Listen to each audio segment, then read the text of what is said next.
I was told in the last month that we now have over 15,000 followers on YouTube.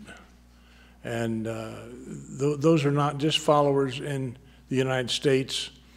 About a year ago, when we missed a couple of months of posting programs, we were getting emails from Denmark and Germany saying, hey, you guys stopped operation. So it's, we do have a following, and it's a real compliment to the folks that are involved in the roundtable, and I hope all of you will thank Axel, Steve, Mark, Gary, all the people that are involved in making this happen. One of the things that we don't know when we will add it, but we've been working very hard. Mark Weens and his group have worked very hard on the student outreach, and I hope that we can do that in May.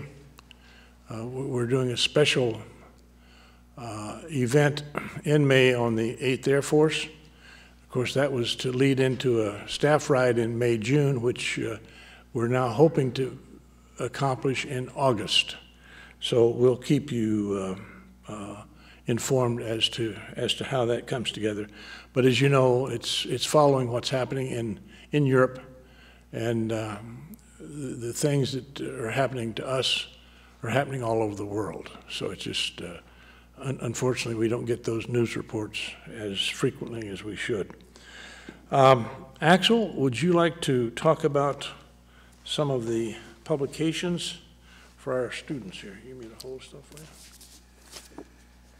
Well, I wish I could say that I've read both of the books I'm about to hold up.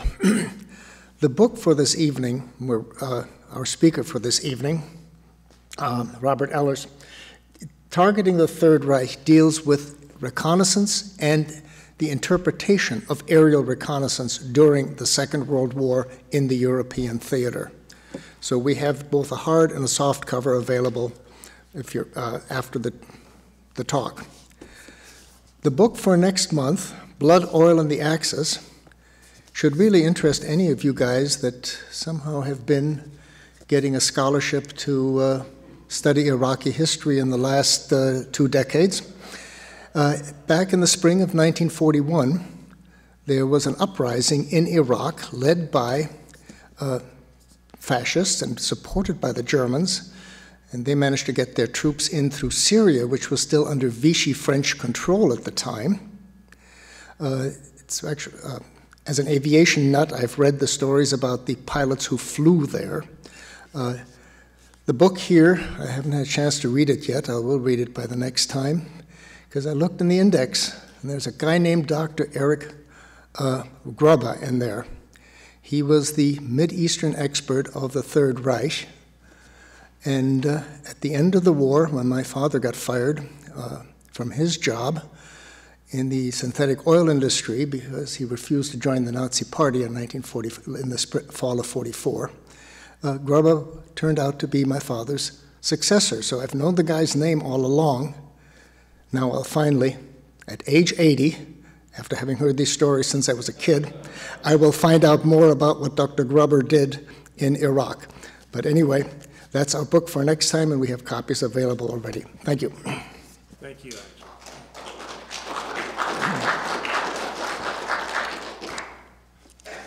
I want to mention one other book that we will have available at some point. It is a book called Spy in the Sky. It is actually the history of the 109th Squadron of the Minnesota National Guard. This edition was published by a historical society in Alabama, and but by the time the 109th was sent overseas, most of the Minnesotans had rotated out. So it was filled in with people from all over the country, as happened with many World War II mobilized units. But I was able to find an edition signed by the author. Again, it was a little town in Alabama, a historical society, that But the Centennial Group has now gotten permission from the estate of the author to republish it. And I don't know if we have a date. Jamie, have you heard a date yet? I've not heard. Yeah. But I believe it's forthcoming. Yeah, in the next couple of months.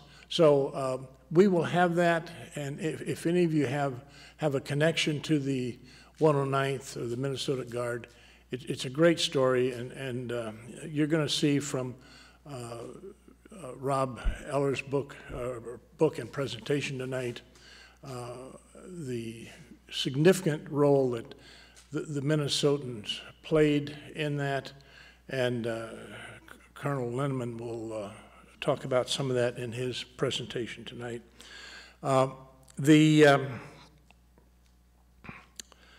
The program next month, as Axel mentioned, will be on the war in the Middle East by John Broich. It will be a Zoom meeting similar to tonight. The first program we're doing in March is going to be on the German military art. That will be a Zoom meeting by the curator of the Army Art Collection that is now at Fort Belvoir. And if any of you go to DC and have an opportunity to go down to Fort Belvoir, so many of the agencies have moved down there since the Corps of Engineers moved to Fort Leonard Wood in Missouri. But when I commanded a civil affairs battalion at Fort Snelling, I played a part of that one. And the real important message I hope you'll get tonight and from the program in March is the important role that Minnesota military units and Minnesota military personnel have played in the wars. We're looking at World War II. So much of that has been overlooked, and we hope to highlight it in the programs that we're designing to present to you. I'm going to introduce our author historian this evening, Robert Ehlers. Rob is a graduate of Ohio State, master's at Florida, and a PhD at Ohio State. He spent his military career, 24 years, in the intelligence field. Spent a lot of time teaching at Maxwell Air Force Base and the School of Advanced Aero Studies. He had command at both squadron and group levels. We had Rob here, I think it was like 2016, on his second book, which was the Mediterranean Air War. That book won the best Air Force book in 2015. We've been looking for an opportunity to bring Rob back for his first book called Targeting The Reich. That won the best Air Force book in 2010. Rob is an accomplished author, historian, and orator. The other thing that I have seen, Rob, there's a two-part, 3-hour aerial reconnaissance of the landings at D-Day. Rob is one of the major spokespeople in that presentation. It replays frequently on the History Channel. And Rob, we wish you had come here. We've got a beautiful winter day here. We just had some snow flurries, but welcome with Zoom, and we look forward to having you back at a future time. Rob Ehlers, welcome to Minnesota and our audience here. Thanks. Don, thanks very much. All right, so can everybody see that first screen okay? What you see on this one is a collection of aircraft at the top center. To my left, you see a photo reconnaissance, or PR as they used to be called, Spitfire. That looks like a 16, one of the later model Spitfires. In the middle, a Mosquito, that famous wooden aircraft, so-called, that served so many roles. It was a fantastic high-level reconnaissance aircraft. And then to the right, that one ought to look a little more familiar. That's a P-38 in its reconnaissance role. In that role, it was called the F-5, as in Foxtrot 5. And never as good an aircraft as the British aircraft, because the power plant did not allow it to go as high and maintain speed and maneuverability at the same altitude.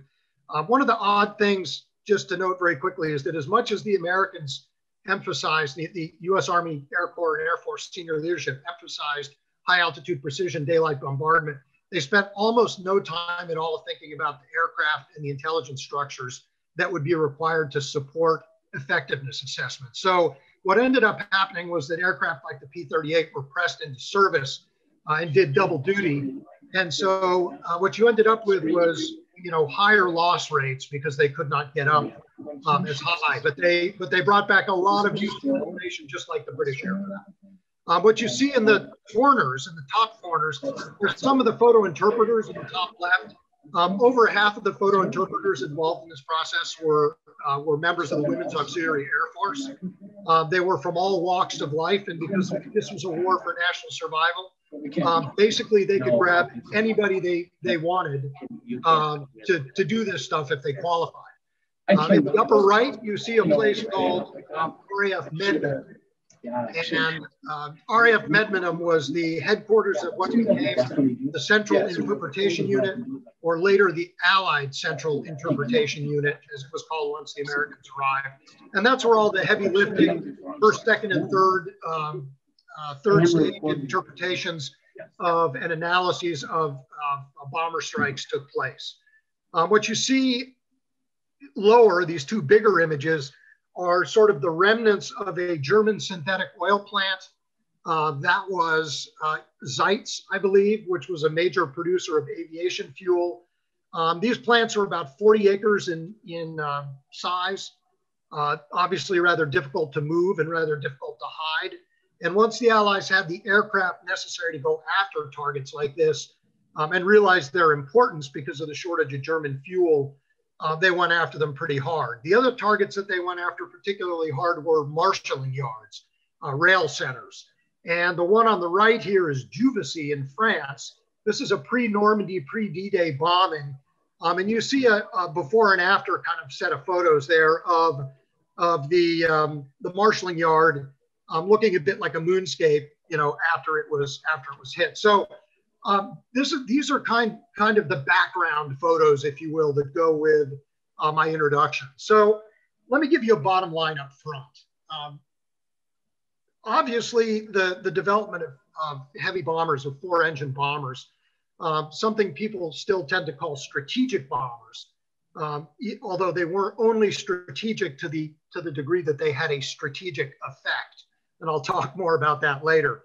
But these heavy bombers obviously developed in embryonic form during the First World War. There were some significant advances during the interwar period. And by the time the Second World War started, the Americans and the British and the Germans had all started to work on heavy bombers. Only the Americans and the British carried them through to heavy operational status for a variety of reasons. And we'll talk about why the air intelligence side of this equation, of this superb team that so effectively went after German fuel and German transportation targets, and in the process effectively demotorized the Wehrmacht and collapsed the German war economy in the last year of the war.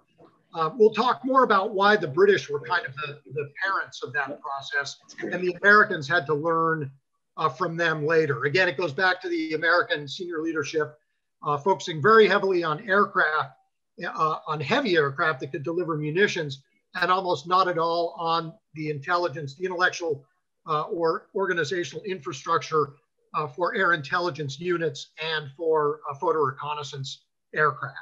So this team of air intelligence and heavy bombers and medium bombers and fighter bombers, because the effects were synergistic, obviously, ultimately facilitated the destruction of the Luftwaffe over the Reich by going after the Luftwaffe directly as an intermediate target in Operation Argument. And then once the Luftwaffe was effectively out of the way, going after the real targets, which were transportation and oil. And there were three major campaigns that I'm going to talk about briefly. And those were the transportation campaign to isolate the Normandy battle area from rapid German reinforcement and replacements. The oil offensive that began just after that first big transportation offensive that was designed to demotorize the Wehrmacht and did so quite effectively. And then finally, the transportation campaign against the Third Reich itself, which went very heavily after railroad marshalling yards and inland waterways. The German economy depended almost entirely on coal for the war effort to produce synthetic oil plants, to produce steel. Very heavy reliance on coal, very heavy reliance on the railroads and the inland waterways. And the Allies knew that if they could amass enough bombers and could steer them properly to the right targets at the right time, that they could do quite serious damage. And in fact, they did. So ultimately, they did largely demotorize the Wehrmacht. They did collapse the German war economy. And they sped the advance of Grand Alliance troops, including, and this has never really been studied very much, not enough anyway, including the advance of the Red Army. There are plenty of instances where there were very senior Red Army officers and Joe Stalin himself asking American and British and other senior Allied leaders, can you please bomb, marshalling yards in Eastern Europe? Can you please bomb their oil facilities, especially Ploiești in Romania, because we know they're getting a lot of oil from there. Can you please help us, mess with their ability to mass and maneuver? And the Allies ultimately heard that, and especially Mediterranean Allied air forces put a huge amount of effort into taking out those transportation hubs and those oil facilities in Eastern Europe, and that really helped the Red Army as well. So what's the real bottom line up front? These heavy bomber campaigns, assisted as they were by a really sophisticated air intelligence capability, shortened the war by perhaps 3 to 4 months and casualty lists by something over 1 million. It's impossible to say exactly how much, but we know that they would not have shortened the war by much more than 3 to 4 months because the first atomic bombs are coming out, and those, despite what you hear to the contrary, had actually been designed to drop on Nazi Germany. And because the Germans surrendered, they became available to drop on the Japanese. And so that's a consideration that doesn't normally get looked at. On the casualty list, just a matter of extrapolating, even demotorized, even fighting at a major disadvantage, without enough fuel, without enough ammunition, these bombing campaigns also caused major munition shortages. The Germans inflicted increasing casualties every month of 1944 and into every month of 1945, including if you were to take the month of May, just those 8 days of combat in May, and extrapolate that to the entire month, casualty rates would have been even higher in May than they had been. It's based on real stories. So there it is. Yeah. The war was already lost for the Germans by the time this bombing started, these campaigns started. There's no question about that. Any claim that heavy bombers somehow won the war is as absurd as a claim that they did nothing to help win the war. It was a combined forces effort, and they played their part. So let me go to my next, and before I do that, again, at the bottom, you just see this montage of photos. A lot of horse-drawn transport. Here, there's a particularly good one here of a dude. He must have loved his automobile because he wouldn't leave it even though he was using a horse to pull it around. There's a Panther Tank, particularly effective, particularly deadly armored vehicle in the streets of Budapest in early 1945 as the last of the 6th SS Panzer Army was annihilated in place, in part because it could not maneuver, it could not escape, it could not regroup to fight another day. A lot of those heavy armored vehicles went out fighting this way. The Mark IV in the middle, the Panzer IV in the middle, ran out of fuel. The King Tiger ran out of fuel. You see the American GI up in the, saying, "Hey, what's up? Look at this tank I'm standing on." That's a Battle of the Bulge. They ran out of fuel in the Battle of the Bulge in later stages of it. And then there are all these aircraft that are just hanging around because they either had no fuel or they had too few pilots, or because bombing caused the heavy dispersal of the aircraft industry. They didn't have enough parts to finish putting them together. And so they were just sitting around. They had about 14,000 aircraft just sitting around unused. So when you hear arguments like, well, they still produced more aircraft right up to the end of the war, the short answer is, yeah, that's nice, but who cares? They didn't have any fuel to put, any aviation fuel to put in them. They had no pilots of note to put in them. They could have put pilots in them. They would have been bad pilots and shot down almost immediately. And they had horrible quality control because of the dispersion of industry brought about mostly, frankly, by British night bombing. And so they tended to delaminate in midair, which was not reassuring to the pilots flying them. So you see all these things sitting around. That's why I show you those photos. The second, third, fourth, nth order effects, cascading effects of bombing. So the context. Any discussion of bombing becomes tricky very quickly because people want immediately to engage in the ethical, moral discussions about bombing. And the ethical, moral discussions about bombing are quite significant. Dropping several million tons of bombs on human beings, whatever their nationality, is serious business. But what I want to focus on tonight is that at the time, so if we're not looking at this as presentists, which is what good historians call people who project their present ideas about things onto past contexts and past problems. If you look at this in the context of the times, the British in particular, but also the Americans, viewed this war as a war, a total war for national survival. It was a fully industrialized war.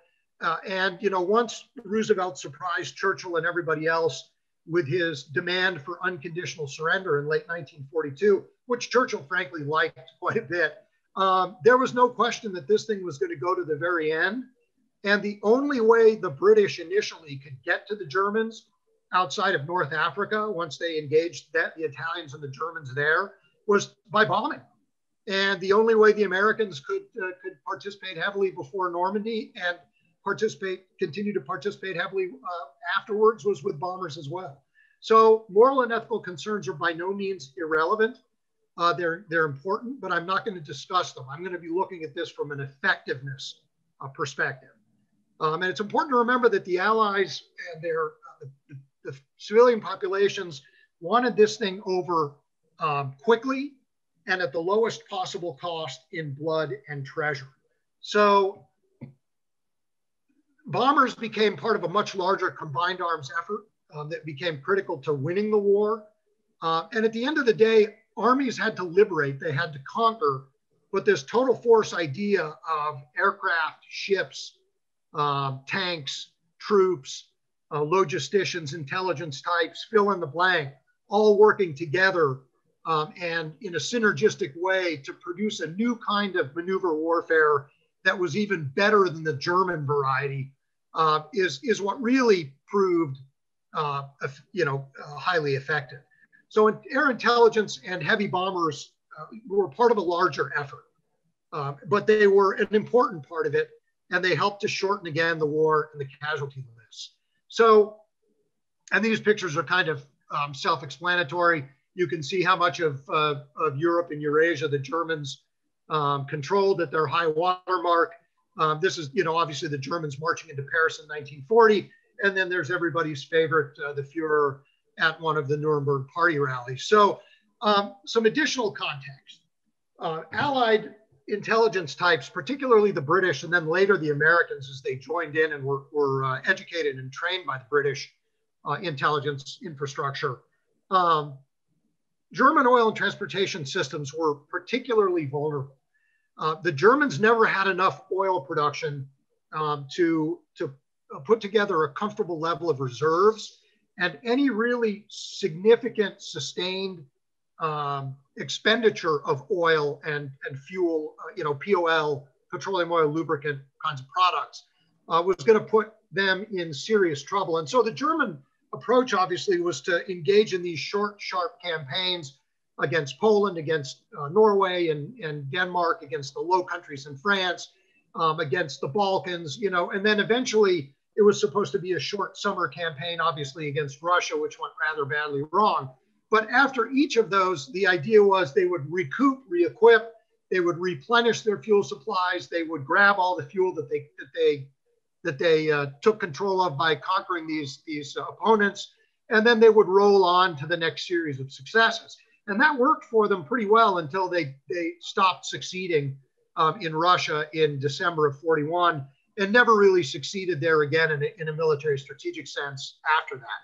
So again, the British at first and later the Americans basically tracked every piece of these systems of the German and oil transportation networks. They understood them incredibly well, and they brought in civilian experts from all over the place, not just to work in the intelligence organizations, but to serve as professional advisors to say, yeah, what you really want to do is hit, the cracking stations or the hydrogen conversion stations or the, in these synthetic oil plants, or, you really need to hit the locomotive repair facilities and the roundhouses where they turn the locomotives to, hook them up to trains.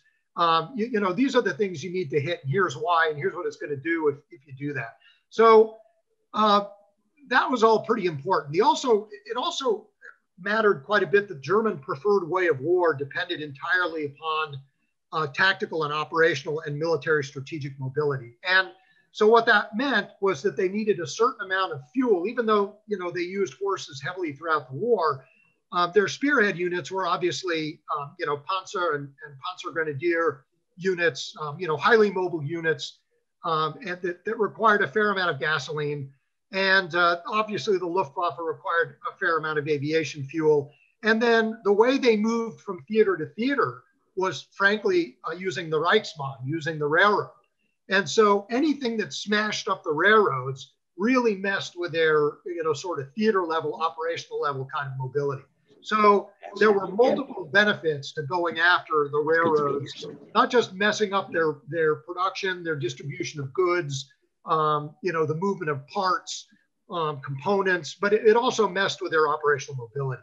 So the big problem, obviously, is that the Allies couldn't really go after any of these target sets until they had defeated the Luftwaffe. And that was what Operation Argument was all about. But that also took a very sophisticated air intelligence effort to figure out, where those production factories were, where the various component parts were made, so on and so forth. So you can say that as a matter of necessity, the air intelligence business in the Second World War really developed in close concert with the development of heavy bombers, the technological development of heavy bombers, and then the operational development of heavy bombers. In other words, how airmen learn to use them to maximum effect, to produce effects that were in turn effective in degrading the German war effort and aiding the Allied war effort.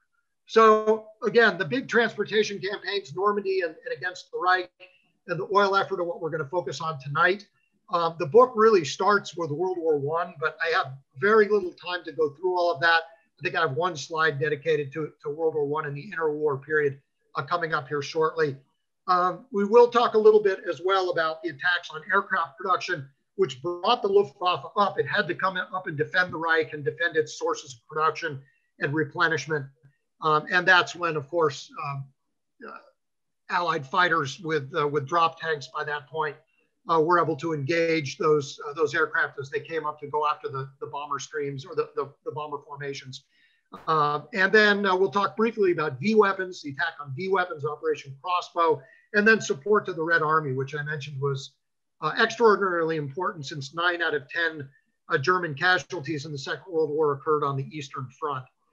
We tend to forget that, but that was just a bloody, nasty mess for the Germans and the Russians, but the Germans in particular at the end of the day.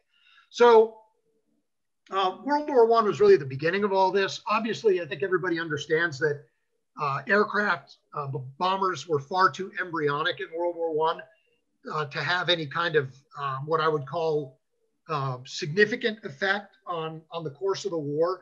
But there were some really interesting ideas and thinking that went on, both with the British and the Americans, about how to demunitionize the Germans. And this was the first case in which there was a guy named Lord Tiverton. He was a major in first the Royal Naval Air Service, and when it was folded into the brand new RAF in 1918 in the RAF, he and a guy named Edmund Gorell, who was a major in the Army Air Service that deployed and fought the First World War. These guys said, hey, look, and Tiverton was really the lead in this. The Germans rely really heavily on synthetic nitrogen, the production of synthetic nitrogen for their munitions. They don't have access to, bird guano and other sources, frankly, of natural nitrogen. And so if we can knock out their nitrogen production facilities, which are all, by the way, pretty close to the Rhine River, mostly in the Ruhr, we might be able to demunitionize them. So this was obviously a pipe dream because they didn't have enough bombers, and the bombers weren't accurate enough to go after these targets. And they kept getting pulled into, especially in the German spring 1918 offensives, they kept getting pulled into, sort of ground support roles and things of that nature. But this idea that you could attack vital target systems was very much alive before the end of the First World War. So were some of the organizational innovations, some of the technological innovations. So everybody thinks that, for instance, stereoscopic stereo pairs, as they're called, or stereoscopic imagery, stereoscopes were a World War II invention. They were actually pioneered during the First World War. There were amazing advances in camera technology. Some very long focal length cameras, 24-inch lenses came out during the First World War. And you've probably seen some of those pictures of, various sections of the front, where they just down to the gnat's eyelash were able to tell you what was going on in any particular section of trench line or anything else. So that contributed to gridlock, ironically, to the stalemate, because these aircraft could see so well, and the advantage was on the defense's side with the weapons at the time. But these ideas about striking target sets were there.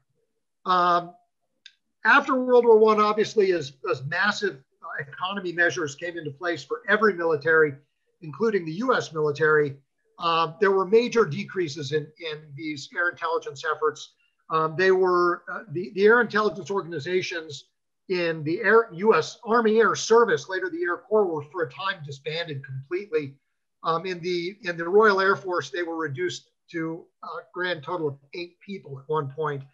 But core capabilities stayed in place as aircraft technologies matured, camera technologies matured, mapping surveillance capabilities, leapt ahead. And then in the 30s, with the arrival of Adolf Hitler in power, the Nazis in power, in January of 1933, the British realized that they were going to have to get pretty serious about rearmament. And one of the ways that they wanted to deal with Germany was to impose massive economic costs on the Germans, as they had during the First World War with their naval blockade. This time they thought, well, we're not going to just do the naval blockade. We're also going to do an aerial version. And we're going to develop airplanes, and we're going to develop bombers that are capable of striking some of these vital target sets that we know are so important to the Germans: oil, transportation, these synthetic nitrogen plants, which ironically were part of the conversation early and then got lost in the conversation and were never struck as a target set by either the British or the Americans in a dedicated way in the Second World War. That was a major missed opportunity, but as we'll see, just striking the synthetic oil plants alone, which produced a lot of the components for German ammunition, did a lot to demunitionize the Germans later in the Second World War. So their big question was, well, if we got to go after the Germans and do what's the equivalent of a naval blockade, but in the air, and smash up their industry and get them to come begging for peace, because we know if we smash away at them long enough, they're going to, then that was the British thinking. Then, you know, how do we determine whether or not we're having any kind of effect on them? And how do we determine our aggregate effectiveness in getting them back to the negotiating table? Or, you know, if they just are intransigent in just reducing their ability to wage the kind of war they want to as effectively as they would like. That's cool. Great. So those kinds of questions began to be asked around 1936, 37. Intelligence committees began to stand up, entire new organizations like the Ministry of Economic Warfare, Research and Experiments Division 8, the Air Ministry's own Air Intelligence Organization. They all began to stand up during this period and build files based on stuff they had, because remember, the British and the Americans owned a lot of the loans on German oil and transportation and other assets that had been built since the end of the First World War or had been mortgaged as part of the German reparations scheme post-war. So they had a lot of the plans, they had a lot of the photos, they had a lot of the technical details. And so they had kind of a head start in that sense. So a couple of big things happened then, aside from the development of these big organizations that ultimately started to work together, talk together, exchange liaison officers, and put together what became a pretty effective, you know, sort of allied air intelligence capability later in the war. First, photo reconnaissance capability began to emerge. So the guy over on the far left on the telephone is a guy named Sidney Cotton. Sidney Cotton was an Australian. He was a bit of a firebrand. He ended up getting himself fired from the RAF when he lost most of the mobile photo interpretation units, equipment in the retreat from France. Frankly, I think that was just an excuse to get rid of him because, let's face it, the British lost pretty much all of their equipment in the retreat from France. He wasn't the only guy. But he started something called the Aircraft Operating Company in 1936. And with a couple of Electras, a Lockheed Electra aircraft with pretty good cameras in them, he would go on quote unquote business visits under unofficial cover of the British government to talk with Germans about you know, mapping and surveillance and civilian uses of aircraft. But on the way there and back, he would just happen to fly over pretty sensitive areas and take a whole lot of pictures with these Lockheed Electras. And those also became kind of the basic startup photos and materials for what became this Central Interpretation Unit, or CIU, which was first called the Photographic Interpretation Unit, then the Central Interpretation Unit, then the Allied Central Interpretation Unit. By the end of the war, I mean, it started with about 30 people. By the end of the war, it had over 1,100, and just over half of those were American, to give you a sense. So what you see is, again, is Sidney Cotton there in the lower left. You see one of these newer, this is a 24-inch lens, focal length camera going into the side of one of the early Spitfires. Sidney Cotton was the guy who developed, along with a few other folks, the very first photographic reconnaissance Spitfire. They stripped everything out of it, including the radio, the rationale being these guys are going to fly high, they're going to fly fast, they're going to get their mission done, and they're going to get back. And if they don't, we'll know something went wrong. We don't need them talking on the radio. So all the guns were stripped out, all the ammunition was removed, the radio, anything that added extra weight other than the power plant, the control, you know, the controls in the cockpit and cameras and film were taken out of these things. So there's a picture of some air and ground crew next to one of these early recce Spits. You can see the camera window open behind the pilot, or on the left, on the military left there, halfway back on the fuselage. And then over on the right, what you see is a big photogrammetry machine. These are machines that allowed photo interpreters to look really closely at these photos and determine the length and size, the dimensions, and the characteristics of different components of things like oil plants, figure out where certain things were, and figure out, once the bombing started, whether those things were being hammered effectively or not. These would magnify what were already very high quality photos, so that they could see literally into things like coal conversion houses at synthetic oil plants, and say, yeah, we hammered the heck out of 9 of the 12 coal conversion houses, and so this plant is 70% down for about 3 weeks. So that's the kind of stuff they can do. And then there's a simple little stereoscopic device there. That's actually Constance Babington Smith. She was one of the most accomplished of photo interpreters. Again, remember, over half of them were women. And she's working away there on probably something having to do with the Luftwaffe, because she started and for most of her time focused on the Luftwaffe, on its aircraft, its airfields, its production, et cetera.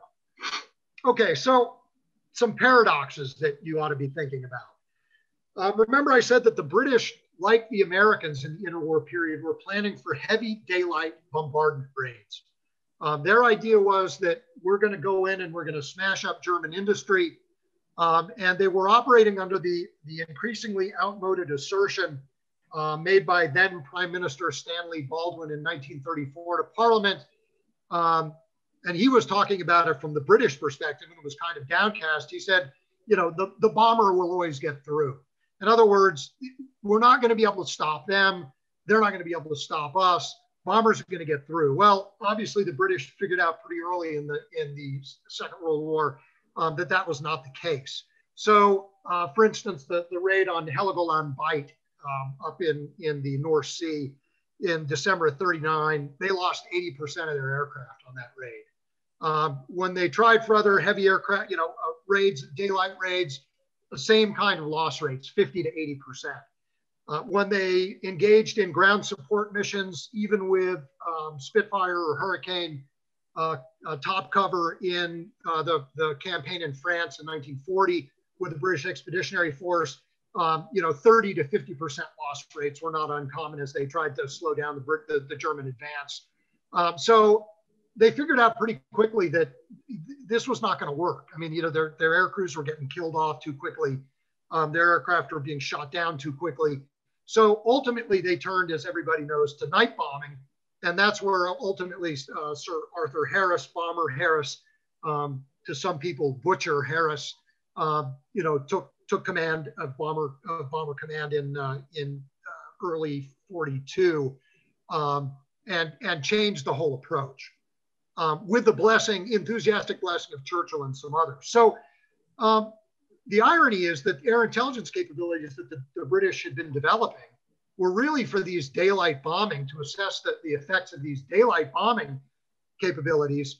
And so they had to sort of rebuild or retool their entire air intelligence structure to expand it to look at these night raids. And you see some of the photos over here in the lower right of all these squiggles, and you see fires burning, and I mean, trying to make sense of all that made doing daylight assessment of daylight raids seem really simple. But incredibly, the British got quite good at night assessment as well. But here's where the serendipity comes in. This British air intelligence capability that they so laboriously built from about 1936 to 1942, when they turned decisively to night bombing, was just waiting for the American bomber contribution and the high altitude precision daylight bombardment doctrine that American bombers and bombing crews and the bomber barons, as they're called, obviously, Arnold and Spotts and Aker and so on and so forth, brought to Europe starting in 42, and that got into really high gear bombing Germany in early 44. So they were tailor-made for one another, and it was a certain amount of serendipity. So the British realized after they could no longer bomb during the day, which was almost immediately, that they were going to have to try to shift to night bombing. And they realized that the only way to strike at Germany, other than in North Africa, because they were kicked off the continent, was to bomb. And so their rationale was, we're going to do everything we can with our bombing effort. We're going to put a lot of money into it. We're going to put a lot of people into it. We're going to accept a lot of losses, even with night bombing. And they got worse and worse as the war went on because German countermeasures got better and better. But this is, this is what we're going to do. And so night bombing accuracy ranged from very poor in the beginning to increasingly good as the war went on. And we'll see some examples of that as we go on. But as one of the early reports in the early 42 made clear, initially night bombing was not so hot. One bomber in 3 was bombing within 5 miles of its intended target.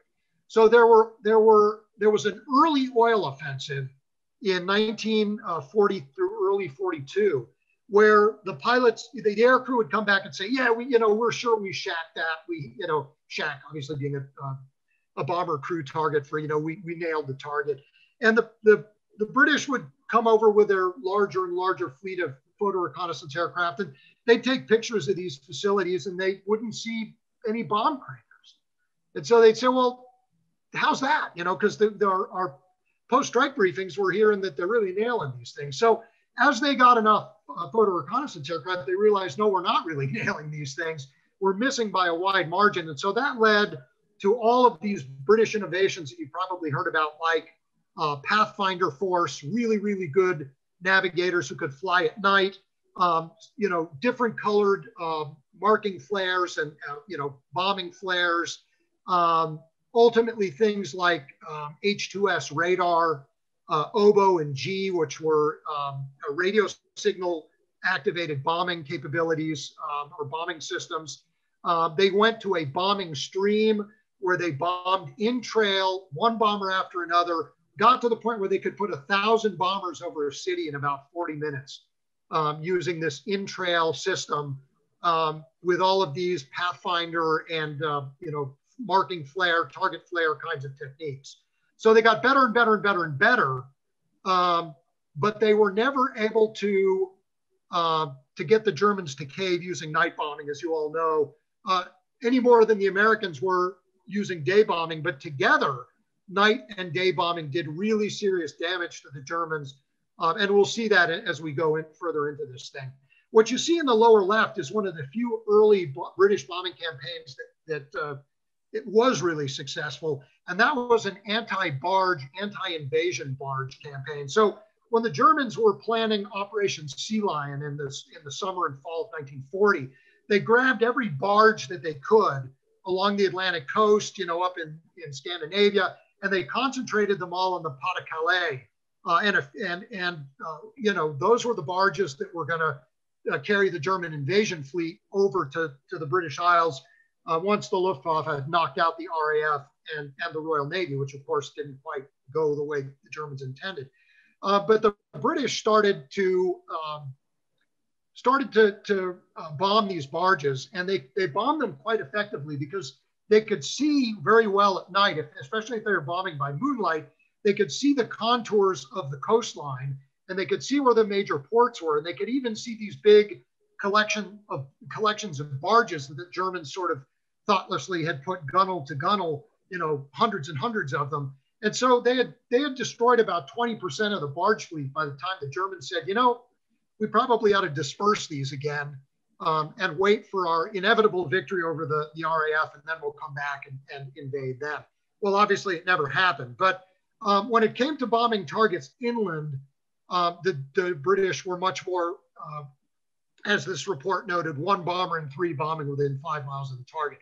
That was more the norm. Okay, so again, RAF night area bombing used this bomber stream. The problem for them is there was a huge action-reaction, counteraction dynamic that went on with the Germans. So as the British got better at bombing, the Germans got better at night defenses, anti-aircraft defenses, night fighter defenses, radar. So they developed the radar line, first the Kammhuber line, and then they extended it. They got better and better at using night fighters. And so it became more and more costly to the British, but it also became very costly to the Germans, because by 1942, by the summer of 42, they were taking entire Me-110 and Ju-88 and other, fighter bomber and medium bomber aircraft, and moving them to the Reich to defend against these increasingly intensive British night raids. And they did that obviously with single engine fighters for the defense of the Reich when American bombers showed up. So the diversion of effort in terms of aircraft from the fighting fronts, especially the Eastern Front, was incredibly injurious to the German war effort. So was the sheer production focus they had to put on anti-aircraft artillery, particularly heavy anti-aircraft artillery. And again, the massive diversions of all of that artillery from German combat units to the Reich. So, about 75% of anti-aircraft artillery pieces were in the Reich. And it was, if they'd have put the right number, according to tables of organization equipment with German forces in the field, it would have been more like a 50-50 split. And a lot of those guns were obviously quite potent tank killers, the 88 being very famous in that role. But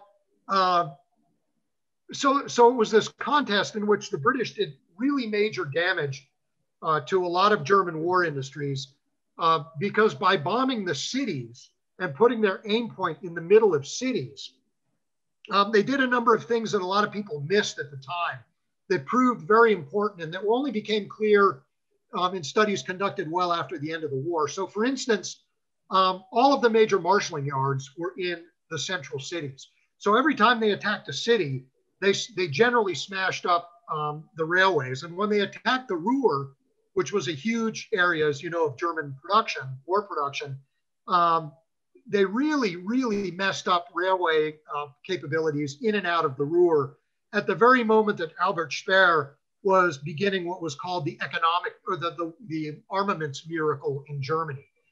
So the British really delayed that armaments miracle by about 6 months because they had smashed up, and it was only when they moved to bombing Berlin and Arthur Harris lost focus on the Ruhr and wanted to try to end the war by bombing Berlin that the Germans were able to resuscitate a lot of those railways. Another example, a lot of the precision machine tool shops and almost all of the propeller factories for aircraft were in the center cities where the British were bombing. So the number one salvage part for the entire German war effort in 42 and 43 was propellers, believe it or not. And so, when I wrote my second book on the Mediterranean Air War, I kept wondering why I was seeing all these pictures of German Me-109s and Me-110s and Ju-88s sitting on airfields in the desert with no propellers. And it occurred to me finally that, well, it's because, there weren't enough being produced, and a lot of the ones being produced weren't making it to the front, either because they were being sunk on Italian merchant ships or because they were being shot down, carried on Ju-88s that the RAF got after and shot down. So in many, many ways that I don't have time to go into, British bombing did really serious damage to the German war effort in ways that we just don't see unless we dig into it. Now, having said that, did night bombing ever do what Arthur Harris said it was going to do, which is break British morale and undermine their capability to wage war and bring them to the negotiating table? No, it did not. And neither did high altitude precision daylight bombardment either. But together, they did massive damage, and I'll look at that here more shortly. So the B-17, B-24 approach, the heavy bomber approach in the U.S. was obviously quite different. The Army Air Forces were going to fight their way to and from the target using combat boxes, a lot of 50 caliber machine guns, and initially no fighter escort, because even though they knew they were going to take losses, heavier losses without fighters, they thought that that the losses would be sustainable. Again, that proved that Schweinfurt, Regensburg, and other places to be false. And so then they stood down for a bit in the winter of 43, 44, and then came back at the Wehrmacht or at the Luftwaffe, and then these vital target sets with a vengeance. So they very quickly saw that they needed to rely heavily on RAF air intelligence to understand what their day raids were doing. And the British were delighted to help. because they had this tailor-made air intelligence capability waiting for the Americans. All right. So the Americans, the Brits realized that if they wanted to get after these British target sets, first they had to go after the Luftwaffe, which they described as an intermediate target of overriding significance. So there's Hap Arnold, obviously up in the top corner. I think that's when he was at 2 stars. So that's pretty early on, but you all know what old Hap looked like. There are some pictures of P-51s. There's a German bailing out of his fighter. There's a German aircraft on the ground being strafed. There's a combat box of B-17s with contrails. Not a pretty sight if you're a German working at this particular Me-109 factory in Eastern Germany that was hit in clear weather conditions. One of the closest instances of the closest approximation to pickle barrel bombing that the Americans were ever able to get to in Europe. Remember, it was a lot easier to do pickle barrel bombing in Texas, where it was sunny most of the time, and Arizona, than in Europe, where it was not sunny most of the time, and where radar, aids and other things became necessary. Over on the right, you see a B-52. No, not yet. That's my era. B-17G. There you can see the chin turret there, and there's a priest or a chaplain, giving a blessing to the crew and to the aircraft both. And then below you see the defenders getting ready to go into the air. And Operation Argument literally bled the Luftwaffe to death. The best pilots came back. The ones from the Eastern Front thought, we just hammered the heck out of the Russians. Ivan can't fly worth a darn. I'm sure the Americans and British are not much better. I guess they had a short memory after the Battle of Britain, or if they'd been in North Africa fighting the British. But they thought the Americans were going to be a walkover. These guys are undisciplined. We'll just shoot them down like we shoot down the Soviet fighter pilots. Well, it didn't turn out quite that way. They fought hard. They lost.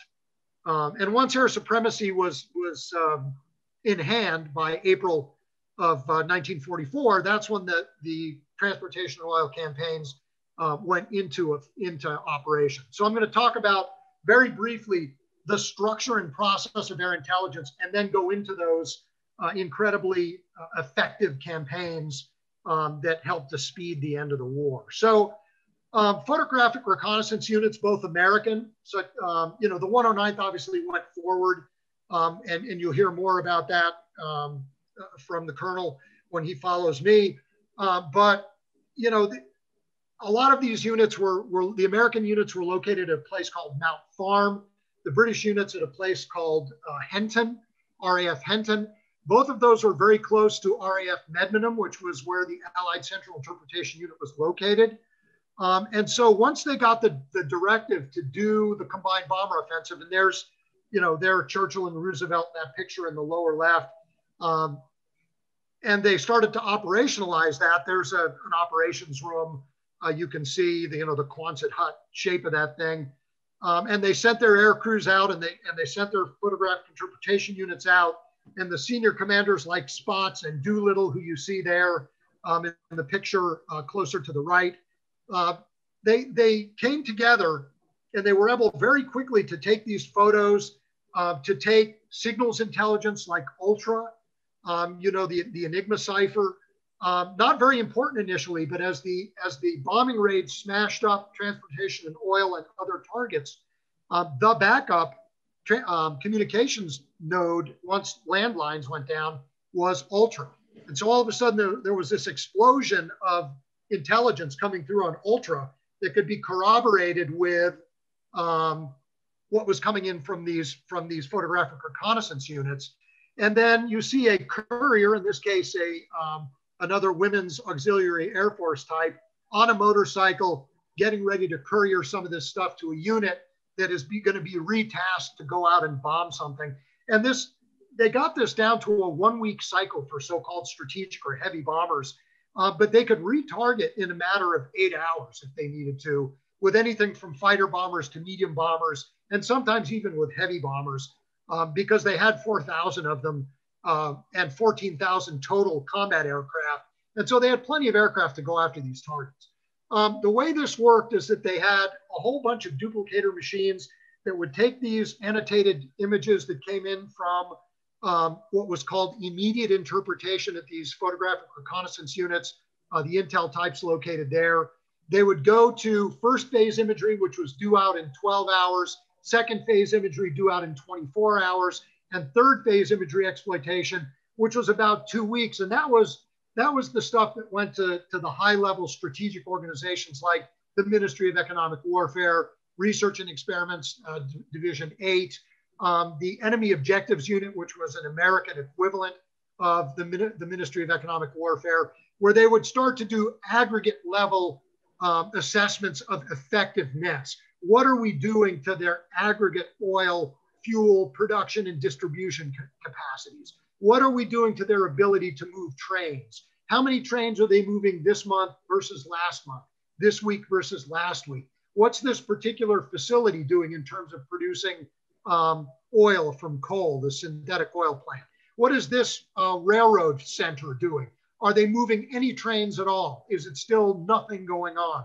And they had so many photo reconnaissance assets by this time that they could fly and did fly over these targets and image them if they were high value targets, sometimes as often as every 24 hours.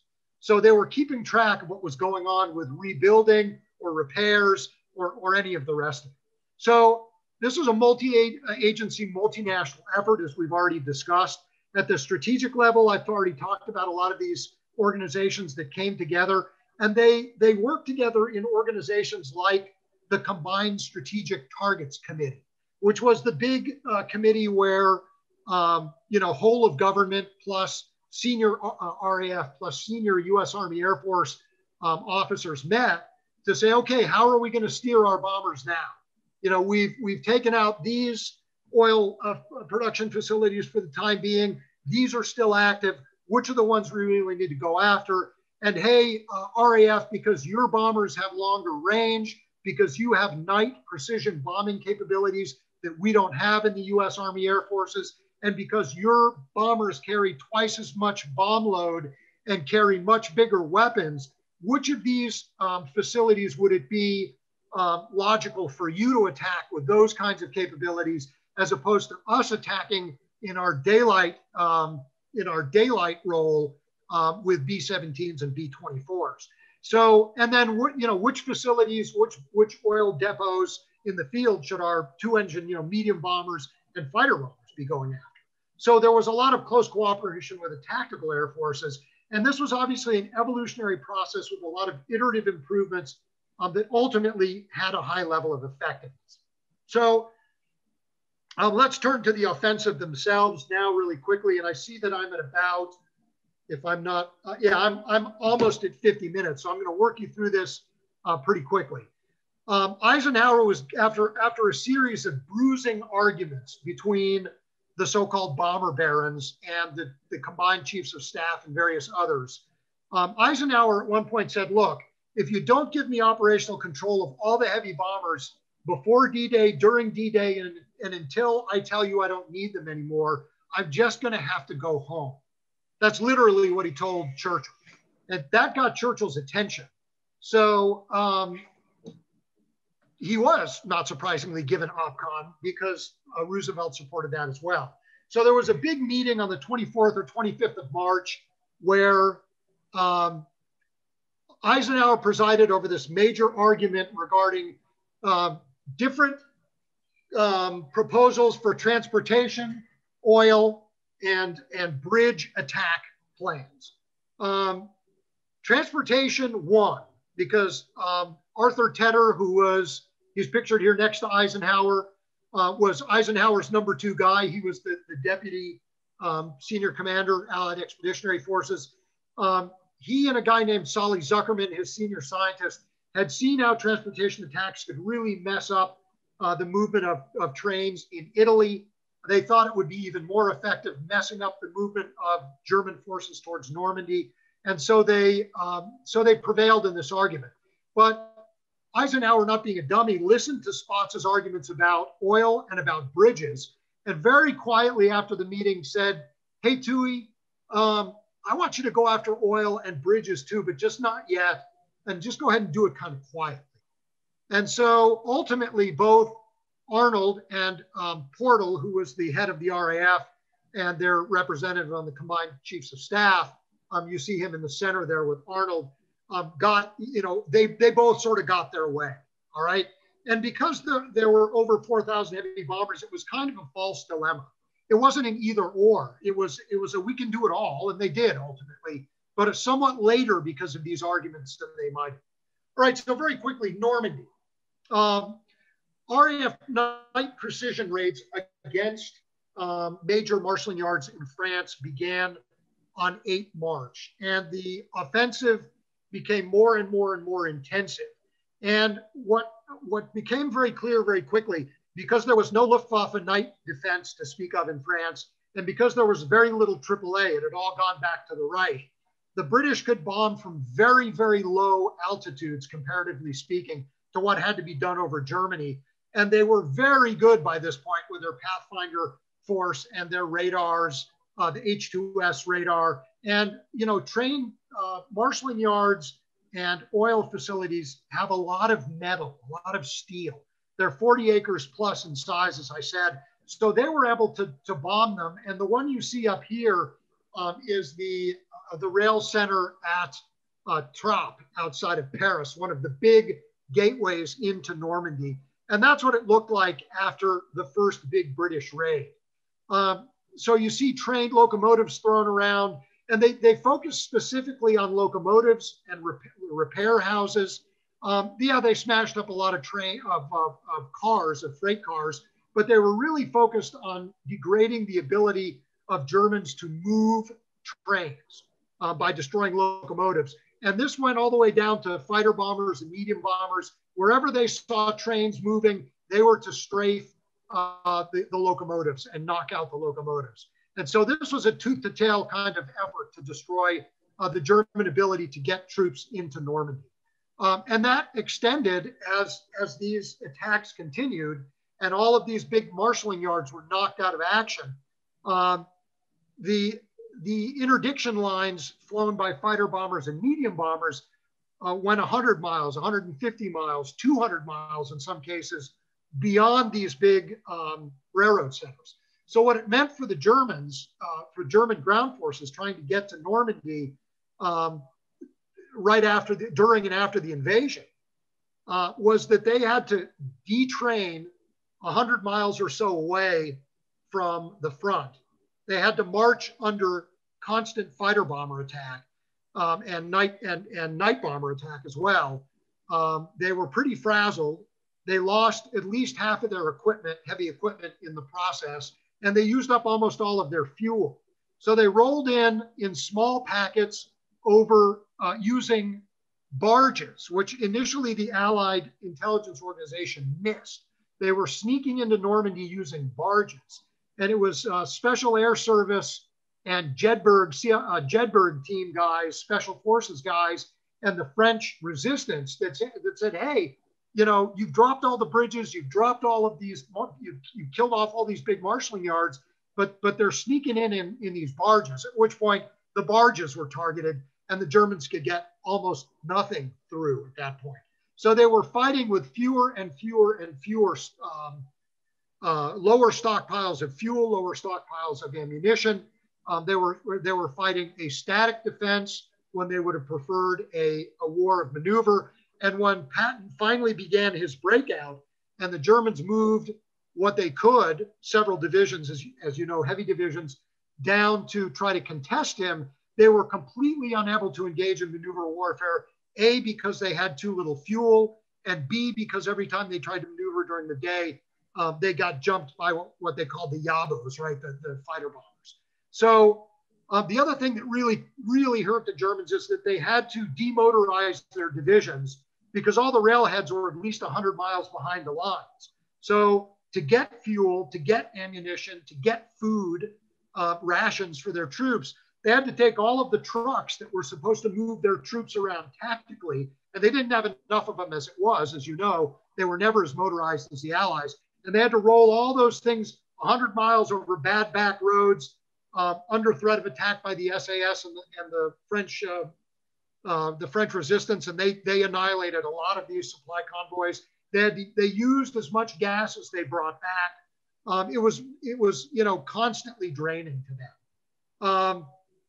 And then by the time the Falaise Gap, the breakout happened and the pursuit happened, they had so little fuel left, and they had to abandon so many of their heavy vehicles that Albert Speer in September of 1944, when he was visiting troop formations, or what was left of them on the borders of the Reich, the borders of Belgium and France, cabled the Fuhrer and said, there is a terrifyingly large number of units without any weapons here.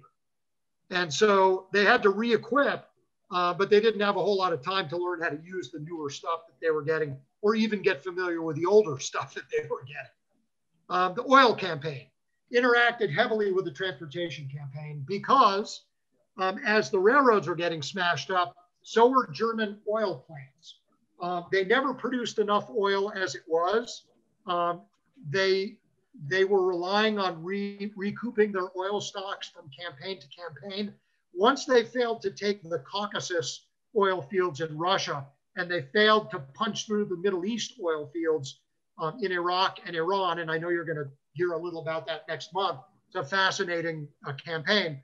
Then the Germans became incredibly vulnerable to attacks on oil plants. So with a wink and a nod, Eisenhower told Spaatz to go after oil. Spaatz, with a wink and a nod, told Aker, in charge by this time of Mediterranean Allied Air Forces, to go after Ploiești.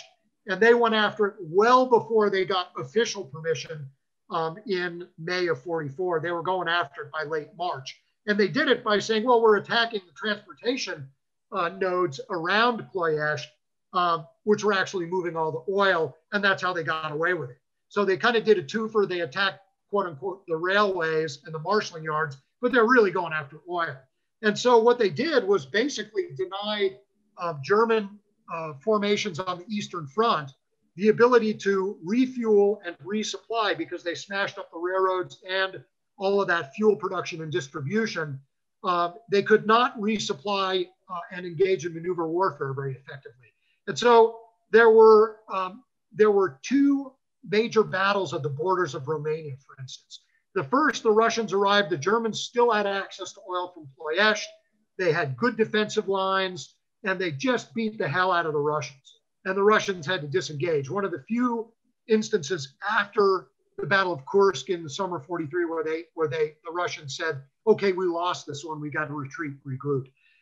When the Russians came back, the Germans had been denied resupply of oil and munitions the way they needed, and they were pretty quickly rolled up the second time. But it was the same units, some of the best units in the German army, including an entire Waffen-SS Panzer army.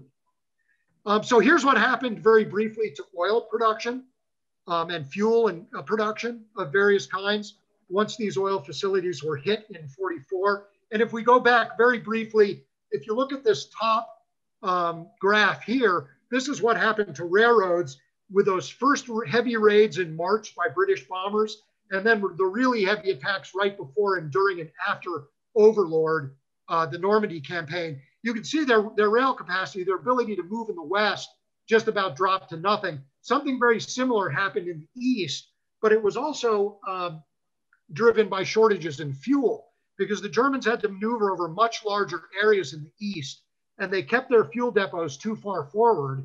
They never figured out that they had to move them further away. And every time the Red Army overran them, the Germans couldn't put enough trains and enough fuel together to get fuel to their units at the front, and they ran out of fuel and they were overrun.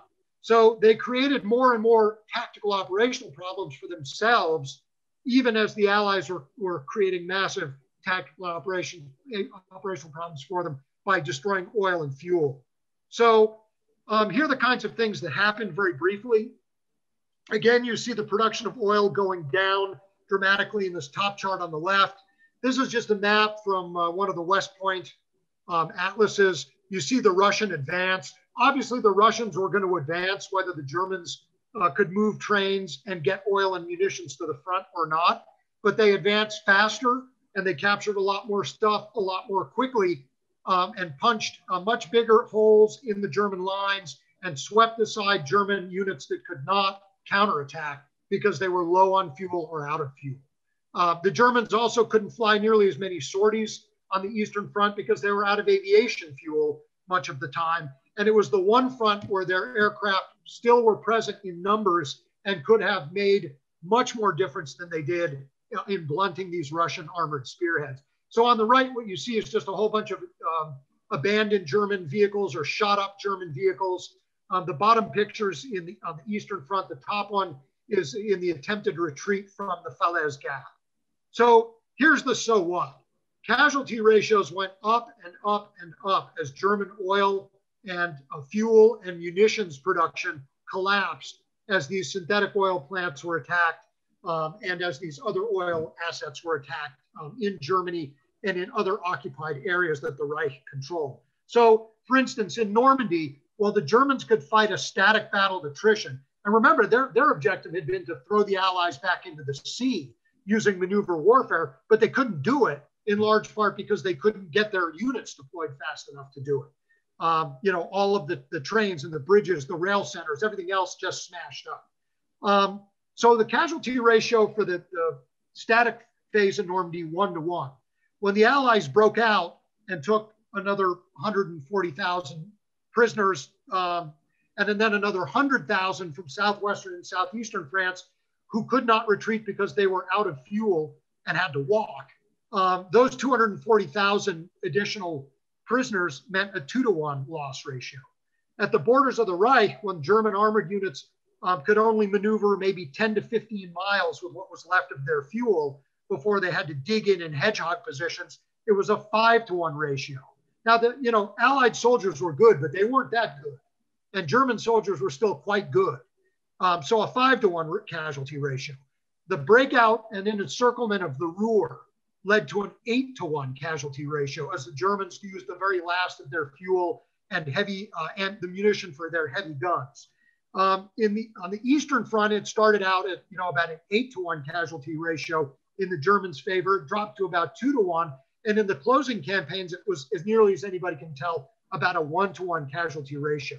But here's the kicker: even as the Germans were completely unable to maneuver, even as they got back to the borders of the Third Reich, where they could defend much more capably, and where their lines of communication were much shorter, and where they had to fight in static positions, they still inflicted heavier and heavier and heavier losses on all of the Allied armies, including the Red Army, right up to the very last day of the war. So imagine what that might have been like if they had any semblance of maneuver warfare, large numbers of heavy weapons, and any kind of capability to move on trains still remaining. It would have been incredibly bloody. They would have lost, but it would have been much bloody. The attack on the Reich, I won't talk about much other than to say that the entire war effort relied on coal. Once the Allies collapsed coal production, everything else began to collapse, including munitions production. So you had a collapse of oil production, a collapse of munitions production, and a collapse in the transportation network. So they could not move anything to the right places at the right time in the right numbers, even during the Battle of the Bulge. Once they were able to launch the attack with surprise, but they very quickly started to run out of fuel and ammunition for their heavy weapons after about the first 10 days of the offensive. So finally, last slide, and then I'll shut up. There was a clear grand strategy on the part of the Allies.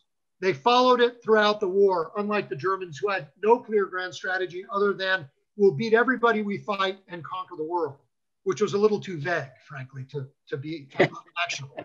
So combined with excellent intelligence and this focused effort, this focused combined arms team effort, in which heavy bombers and other aircraft worked with soldiers, worked with sailors, worked with others, worked with civilian experts to find these and bomb and attack and exploit these key vulnerabilities in the German war effort, oil and transportation specifically, produced what I call operational level cataclysms for the Wehrmacht sped the Allied advance, reduced our casualties and Red Army's casualties, and occurred just as the Wehrmacht was reaching highly defensible positions on the borders of the Reich.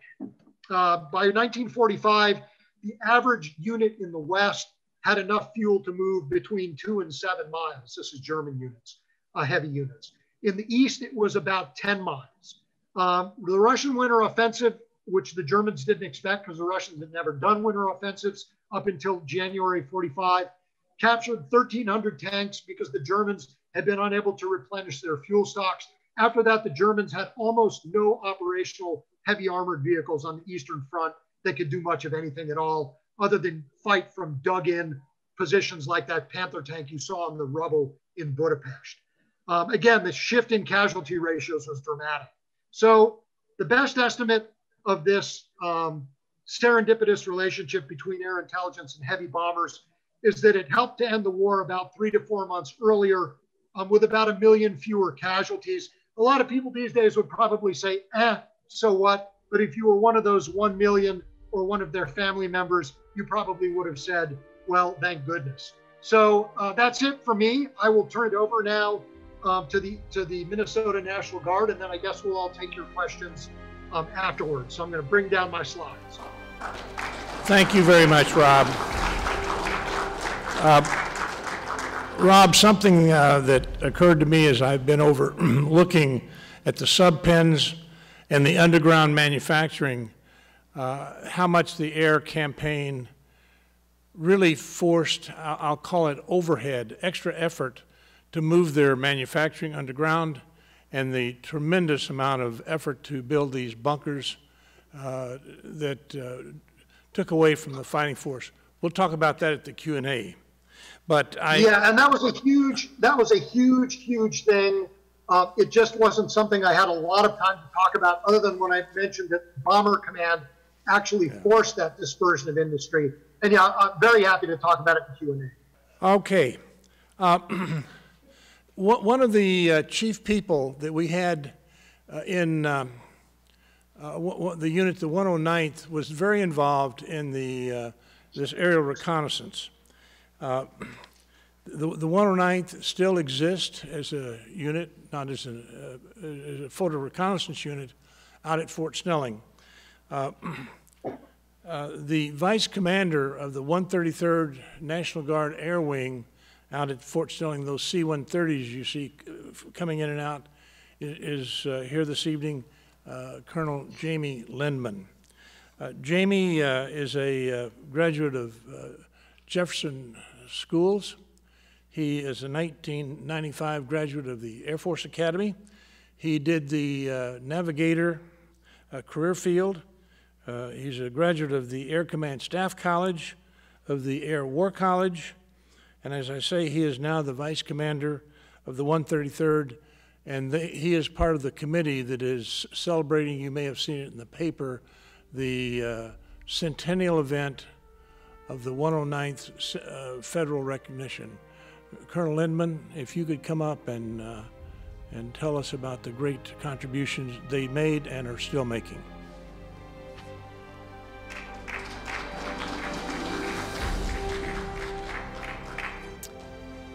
Hello, and thank you. Can you hear me okay? You're just coming. Thanks.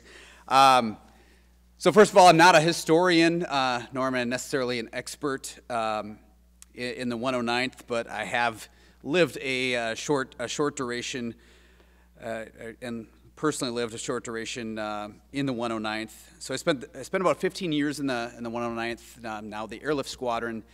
My last two roles were as the Director of Operations and the Airlift Squadron Commander.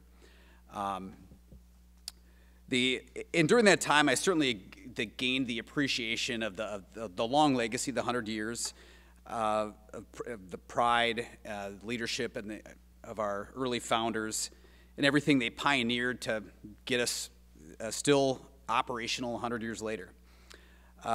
Just to clarify, the 109th Airlift Squadron is kind of the working arm of the 133rd Airlift Wing, just to get the connection for those that are less familiar. But the 109th, those 100 members are basically aircrew members. The vast majority are aircrew members flying today the C-130.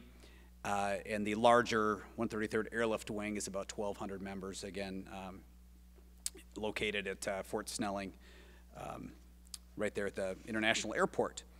So part of the uniqueness is that I'm here today is just 2 days ago, we celebrated our 100th anniversary. And the significance is not only that we turned 100, but we were the first federally recognized air unit in then the National Guard, which later became known as the Air National Guard. Make sure my slides are working. So in the summer of 1920, we're going to go back 100 years and tell you a little bit about that. In the summer of 1920, 3 men met at a speakeasy location on Wabasha Street in downtown St. Paul, merely blocks from where we are today. Their meeting was intentional and visionary to discuss a bold new concept of military aviation. The reason they met was because mere weeks prior, the War Department gave authorization to the Militia Bureau, today's version of the Guard Bureau, to include auxiliary units in the National Guard Division. So 3 hours later, when this trio stood up from the bar stools, the idea of the 109th Aero Squadron had been born. These men, the motivating force behind this fledgling air unit, were Lieutenant Colonel Garris, pictured on the left. He was then the Assistant Adjutant General of Minnesota.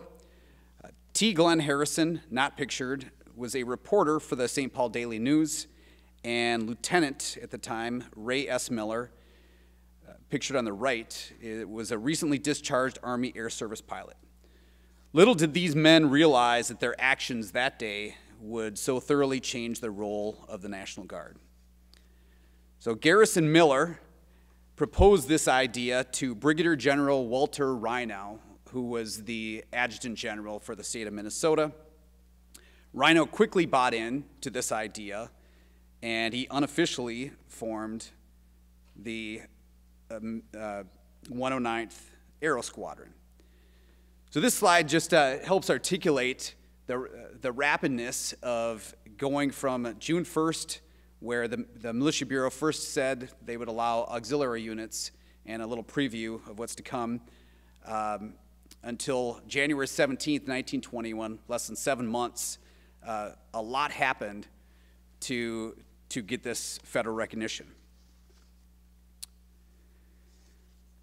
Sorry if it's a little blurry, but this was the Adjutant General's order obligating the Aero Squadron, and at the time it named William Garris. He was previously a major, then shortly thereafter made Lieutenant Colonel, but at the time Major William Garris was the directed to take charge, essentially to take command of this squadron. Again, this was unofficial. So with this plan, they knew that in the near term, and hopefully prior to the winter snow coming, that they needed to get out to Washington, D.C. They knew they wanted to go there in person, and they wanted to be very impactful to try to lobby for this air unit, and the best way to be impactful was to fly out there in person. So the plan was that 3 of them were going to pile in an aircraft, fly out multiple days out to D.C. And really, very significant event, because 1920, only 17 years after Kitty Hawk, there was no air service. There were very few airports. There were no navigational aids, and certainly no airways. Yes, they had the advantage that in some ways they could land in a field, there was a lot of wide open country, but they still needed fuel and oil and parts and maintenance. So spent a lot of time planning this out, and as indicated on the previous slide, it was 26 September that they departed. And again, not too far from here, a location called Curtis Field at the time, and it was right off the intersections of Larpenteur and Snelling, just kind of on the north side of modern-day fairgrounds. So they departed there from Curtis Field en route to, let's see, one more slide. Sorry, and this is a picture of the morning they departed. Again, flying the Curtis Airfield, the Curtis Oriole, and there you see Curtis Northwest Airport, Minneapolis, St. Paul. But nonetheless, they departed that morning on a 7-day journey out to Washington, D.C. And here is their route they took. So I'll just briefly give you an overview of their route, their routing. So they started here at Curtis Park. That day they flew to La Crosse, Wisconsin, and they were greeted with a large banquet. They spent several hours at this banquet, knew they had to get off before sunset, and then they departed from there up to, or I should say, over to Madison, Wisconsin. Madison, Wisconsin, they were greeted by the Adjutant General of the state of Wisconsin. And this was all part of their plan. At every single stop, they knew they wanted to make it a media event. They wanted to make a big deal and let Washington know we're coming. So between banquets, getting met by other adjutant generals, that was in their plan. Now, granted, because of weather and other things, they didn't quite go to plan. But so they spent the night again in Madison, Wisconsin. The second day, they flew down to Chicago, brief gas stop, maintenance stop, continued on to Van Wert, Ohio. That happens to be Captain Miller's hometown. In fact, it landed right across the street from his parents' house. If I didn't clarify, Miller was the pilot all the way throughout. They stayed overnight at Van Wert, Ohio. Day 3, they flew up to Cleveland, Ohio for gas, then continued on to Buffalo, New York, stayed overnight. From Buffalo, New York, the plan was they were hoping to make it out all the way to New York City, but again, the other thing they didn't have in 1920 was good forecasting, good weather forecasting availability. So they got some bad headwinds, some bad weather. They essentially had to, instead of going southeast, they kind of had to go almost due east. They landed and stayed the night in Amsterdam, New York. Got up the 5th day. They got up trying to depart, and they were weathered in, so it had to roll into the 6th day, where they didn't get very far. They had to land in Albany, New York, and do a second stop in Long Island because of heavy headwinds. They stayed overnight in, I don't even know how to say this, Poughkeepsie? Thank you. Never been asked to pronounce that one. So they stayed overnight there, and then finally on the 7th day, a week later, they arrived in D.C. They actually landed at an airfield that does no longer exist, but it's modern-day Bolling Air Force Base. And there they were met by the Assistant Chief of the Air Service, by a gentleman you may have heard of, General Billy Mitchell. Now,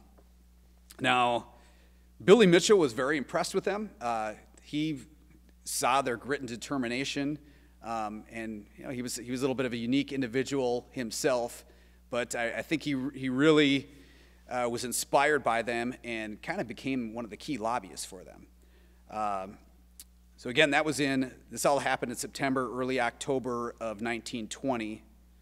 That's a typo there. I said fall of 1921. Should be 1920. And the result of their efforts were that on 17 January 1921, they received federal recognition, again, the first air unit in the country to do so, and really paved the way. So we were the first in the Guard, and because of that, Ray Miller, who was the pilot and really the chief inspiration behind this, still today is kind of considered the father of the Minnesota Air Guard. With that federal recognition, Ray Miller was promoted to major, named as the first commander, and they were designated as the 109th Observation Squadron now. So with that federal recognition, of course, came funding. So they were granted $500,000, $500,000. With that, they were able to purchase 9 Curtiss Jennies. If you're not familiar with the Curtiss Jenny, you can look above your head right at the table where all the books are, and that is a perfect model replica of the Curtiss Jenny, actually built by former members of the 109th and the 133rd Airlift Wing. So they purchased these airplanes. They knew they had money to put up a hangar, but they still didn't have an airfield. So they started looking around. That was the next job, was figuring out, where are we going to have an airfield? We don't own Curtis Northwest, and we need our own location to fly out of. And so they found this little location known as Speedway Field. Speedway Field, or they called it Speedway Field, but it was an old speedway. This was just off of Cedar Avenue and north of modern-day 494, or south of 62. And yes, the current location is obviously Minneapolis-St. Paul International Airport. But if you're not aware, this was once a speedway. It was put up by a bunch of investors, and they were trying to compete against the likes of Indianapolis. And instead of Indianapolis 500, we were going to have a Minneapolis 500. The investment went defunct. All the asphalt was crumbling in our cold weather conditions, everything else. So this was essentially a defunct raceway, but the beautiful thing about it, they had a large area in the middle. It was fairly flat, and where they could take off and land. So this is where they established their business in the 109th Observation Squadron. And they began training there. There's a little better picture and blown up. So they did all their training. You can, if you can't make it out very well, but if you count it up, I think I see 10. They got to a few more of the Curtis Jennies. I believe there's 10 of them there in the picture. But you can see now they had 3 hangars in 1922, and they would regularly do their summer encampments there. And throughout this, Major Miller, as the commander, really pushed aviation and air power. A lot of significant things. He realized as more and more people came in, there was Curtis Northwest had moved in on the other side of then Speedway Field, and they decided that, hey, we should really dedicate this field. It was once Speedway Field, so they named it Wold Chamberlain Twin City Airport. And even though it's lesser known, Wold Chamberlain, that name still exists today. That still is the official name of, so Wold Chamberlain Minneapolis-St. Paul International Airport is the complete name today. But as listed, Major Miller was the commanding officer on this dedication ceremony. And again, it was all about the media event. So this was not just any dedication. This was a full media event. They sold tickets. Up to 10,000 people attended. They brought in celebrities. They had World War I ace and aviation hero Captain Eddie Rickenbacker, the ace of aces. He was in attendance and flew that day. So they had aerial parades and, again, all sorts of aviation to make this a big event. I'd be remiss if I didn't mention significance of Wold Chamberlain. Those 2 individuals, Wold and Chamberlain, 2 pilots killed in action on the European front in World War I. So other contributions in the 20s of, again, Ray Miller being the champion behind this, but other members of the 109th and their leadership, was he was trying to promote that aviation and the air power, and really that dual status that is unique with the Guard doing our domestic operational missions, and somewhat lobbying for work. So they would go out and they would look for forest fires. They did crop studies on, there was a wheat disease that was spreading across Minnesota and the Dakotas in the early to mid-20s. So they would go seek out from the air, you could see this, I think it had a reddish tint, and report back and help mitigate the spread of the wheat disease. There was a state commissioner lost at sea in Lake Superior, and Ray Miller himself flew up, I believe it was in January, this time of year, all the way up to Grand Marais looking for the state commissioner lost at sea at Lake Superior. Unfortunately, he was never found, and Miller almost died himself, but it was 10 degrees below in an open-air cockpit flying over Lake Superior for 3 hours. So you can put yourself in that situation. Another significant first was the Aero Squadron or Observation Squadron partnered with KSTP. They still existed 100 years ago. Obviously just a radio station at the time, but they successfully did the first air-to-ground radio transmission. Ray Miller and the 109th were also heavily involved in locating doing aerial photography, plotting, and getting the accession of Camp Ripley. And then thereafter, further developing Camp Ripley, putting the airstrip in, and they used it as test ranges, later doing bomb runs, everything else. So, again, I'd just like to, the significance of Major Miller and the 109th through the 20s and into the 30s. I wanted to talk a little bit about the 109th emblem. This is what it looks like. We call it the Arrowhead. This was officially approved in 1939. It's very unique. It's really kind of it's really one of a kind. First of all, it has, unlike any other Air Force emblem, this has no unit number on it. It has really no text at all, no Latin, as many of them do, or no animals or characters. But the arrowhead shape itself is in honor of the Arrowhead region of Minnesota. It's always north up, again in honor of the North Star State. The rays represent the Aurora Borealis, and they are 34 in number in honor of the 34th Infantry Division, from which the 109th was established. Colors are blue and gold from the Army Air Corps. And then the two circles, this is a little speculation, but it's believed, not documented, but believed that the two circles represent Minneapolis and St. Paul. Yeah, from World War II on, the 109th has been involved in every major campaign. World War II did significant aerial reconnaissance before and during D-Day, all the way through the Battle of the Bulge. So they had that. They were flying P-51 Mustangs at the time, F-51, and then P-51s, doing aerial reconnaissance. And in fact, we lost 7 pilots of the 109th, one of which is buried at the American Cemetery in Omaha Beach, and a couple more that are buried the American Cemetery in Brittany. After World War II, we were involved in Korea, Vietnam, Gulf War I, 9/11. I'll talk a little bit more about that. Gulf War II, and our mission changed several times. We went from an observation squadron to a tactical reconnaissance squadron, then to strategic airlift, and then to tactical airlift, flying C-130s, which we have today. And during those same 100 years, we went from a biplane to a radial engine single-wing aircraft onto Mustangs, and then tactical fighter reconnaissance, such as F-89s. In the strategic airlift, we were in C-97s, if you're familiar, and then onto the C-130.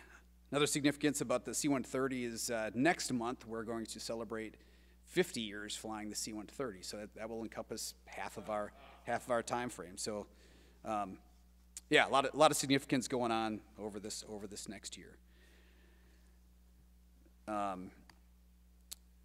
And this is one of the things that's most unique about the Guard and that I'm most proud of in the Guard is, again, our dual status mission. So when we deploy, we're overseas, we're Title 10, and we're no different than any active duty member doing that federal mission or that AEF style mission. But we're unique in that we can be called by the governor, by the state, for those domestic operations missions. And coincidentally, this past weekend, pretty unprecedented what our airmen accomplished. So over the 3 days, and literally this is Saturday, Sunday, Monday, these past 3 days, we normally have 8 aircraft, or we own 8 aircraft. 3 of them are in heavy maintenance right now. So we only have 5 aircraft available. And we flew all 5 aircraft very successfully. Past 3 days, I threw an extra S in there, sorry. 16 missions, 42 sorties, 105 flying hours, and we successfully got about 850 both Army and airmen and soldiers out to Washington, D.C. I put that in comparison, a normal month flying local training sorties that obviously are pre-planned, we have everything set, the plan months in advance in many cases, versus this very short notice activation. We fly between 100 and 120 hours. So we accomplished in 3 days what we normally fly in 1 month. Otherwise, if you put it in perspective of what we do when we're overseas, we deploy overseas, we have 8 flying aircraft. We have all that, and they're fully flyable aircraft. We have a full maintenance team and all the support capabilities. And there, on average, an average day there, we maybe do 5 missions and fly about 20 hours. So pretty unprecedented. And just highlight some of these pictures. So 4 of those 5 aircraft in the top right, that's at Andrews Air Force Base. So 4 of those 5 aircraft are ours. Right below it, you can see a picture, pretty rare, but those are all 5 of our aircraft in the air at the same time. The 3 blue, 1 green, and 1 yellow. And that's just a tracking, electronic computer tracking system. But you can see one's just, the yellow one's just returning, coming back from a DC run, and 4 more are heading out at the same time. Slide lower middle, that's our Chief Master Sergeant, Wing Command Chief, Legvold. He's at the DC Armory, and that is, standing with him is our Chief of Staff of the Air Force, General Charles Brown. And then on the far left, that was staging of Army troops that day out of our hangar. So again, extremely proud of our airmen and soldiers over the past weekend, but very unique that we celebrated our birthday to the day, 100 years, and actually that day on Sunday we flew 8 missions. So we did a 4-turn-4, and that was the same day the pictures of the 2 pictures on the right were taken. So what's next in the next 100 years? Well, hopefully we're still around flying for another 100 years, but just to like to highlight that readiness is always a big thing. We're constantly preparing to deploy. Many of over 100 of our wingmen or airmen are going to deploy this spring and this summer. That's to the AEF and really all over the globe. But basically to Central Command, and our other big initiative is we are lobbying to try to get the latest and greatest version of the C-130. We currently fly what's called a H-3. They were made in 1996. They're actually the newest of the H-3 models in the entire enterprise. We're lobbying to get C-130Js and working with congressional delegations to try to accomplish that. And so again, we're here to celebrate a century in the sky. Just to reiterate, the 109th Observation Squadron, 17 January 1921, and currently the 109th Airlift Squadron, 17 January 2021. And I just, again, I talked a little bit about General Miller, and I would like to close with a fitting quote, which he delivered some 50, 60 years ago, but still, I think it's still as pertinent today as it was when it was spoken. If a change in mission comes along, accept it as a challenge, make the best of it, and every time it will turn out for the best.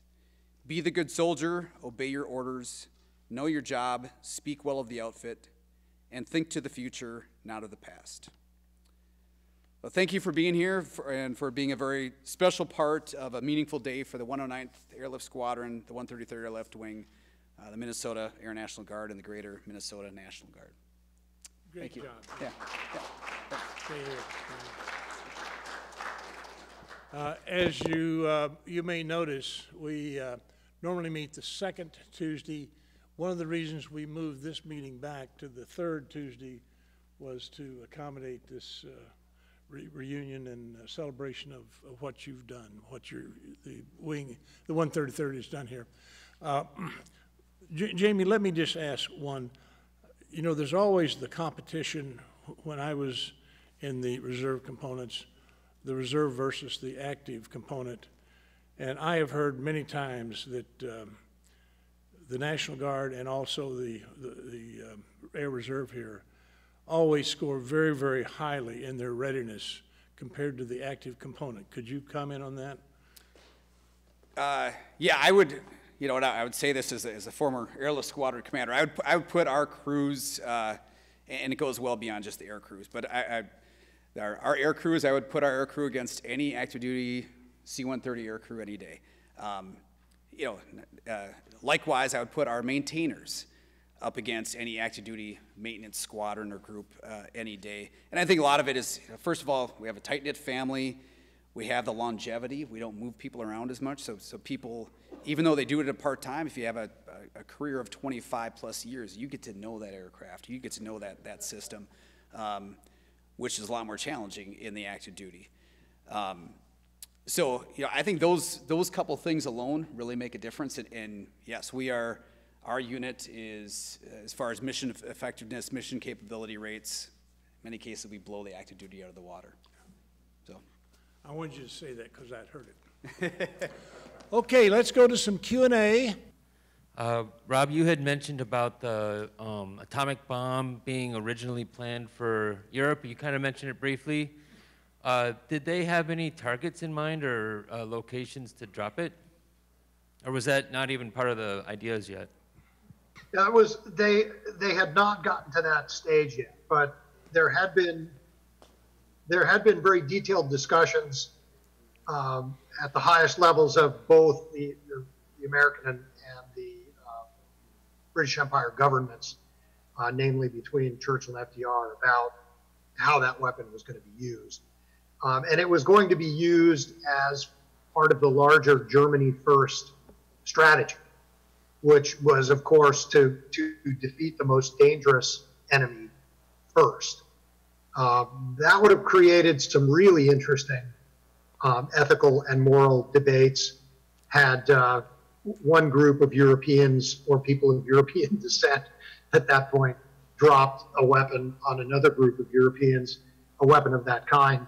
But that is, in fact, what they intended to do. I've never run across any indication, though, of specific targets, whether they would have hit Berlin, whether they would have hit a smaller city. Obviously, in the Pacific, they chose not to attack Tokyo, which was already largely destroyed anyway. They went for smaller cities, just to show the impact. I noticed in one of your slides that you reference the strategic bombing survey that was done by the U.S. after the war was over in 1945. What is your general assessment of the validity of the bombing survey that was carried out in 1945? Good question. Is it reliable only in certain ways? I've never looked at it, so I'm curious as to your judgment of it. Yeah, obviously the entire survey stretched to an incredible number of volumes. They looked at every aspect of the German war economy and how bombing affected it. The British did a much shorter bombing survey as well that's much less well known. It actually fits nicely in one volume. Both of them, not surprisingly, claimed a bit more for the effect of heavy bombardment, of heavy bombers and bombardment, what they called strategic bombardment, on the course of the war than the evidence could properly sustain. Having said that, a careful reading of individual volumes of the survey make it clear that bombing did quite tremendous damage to not just the German war industry in general, but to their ability to wage war. So let me link that. And this doesn't come from the survey, but there are a huge number of anecdotes similar to this from the survey. But I'm going to give you a brief example. So when the British and the Americans, attacked first the cities under bomber command, and then the Americans attacked specific industries, both daylight bombing, and then with some help from the British at night, a lot of help with oil and transportation. At both times they had to decentralize their industry, and it had dispersed their industry, and it had dramatically negative effects on their cascading effects on their ability to wage war. That interestingly enough are brought out in the bombing surveys, but aren't carried to their logical conclusion. So This is just a brief instance that I'll give you. An Oberstleutnant, a Lieutenant Colonel Albert Kogler, who was the commander of a Focke-Wulf 190 outfit, a Geschwader, which was their equivalent of a wing. And his job in September 44 was to train pilots in this new Geschwader with two brand new Gruppen of 30 aircraft each, a group, being a group, obviously. And so, 30 to 36 aircraft, depending on the individual group. So here's briefly what he said. He said it was a Sisyphean task. Trying to re-equip in the shadow of this dark side of mass production, and above all, this production in primitive workshops under unimaginably unfavorable conditions. In September 1944, I started to re-equip the first Gruppen of my Geschwader. I brought them up to a strength of 60 to 70 aircraft, corresponding number of pilots, and then training started. During training, I lost the following: 6 excellent pilots killed, a large number seriously wounded, and between 40 and 50 aircraft. I can no longer remember the number exactly, all because of technical defects caused by the dispersal of production and these nightmarish production conditions. Each time a Gruppe went on a training flight, I had to count on probably 1 killed and 2, 3, 4, or 5 emergency landings with aircraft generally written off because they were too badly damaged. Those, he says dryly, those were conditions which of course did not contribute towards raising the pilot's self-confidence or strengthening their confidence in their aircraft. So Horst Bug, who was a famous German historian of the Second World War, said that by August of 44, 60% of German aircraft losses were due to non-combat causes. Very often to these slapped together aircraft that had to be put together by with parts that came from different places, didn't all arrive at the same time, were badly machined. And then so extrapolate that to the entire war effort.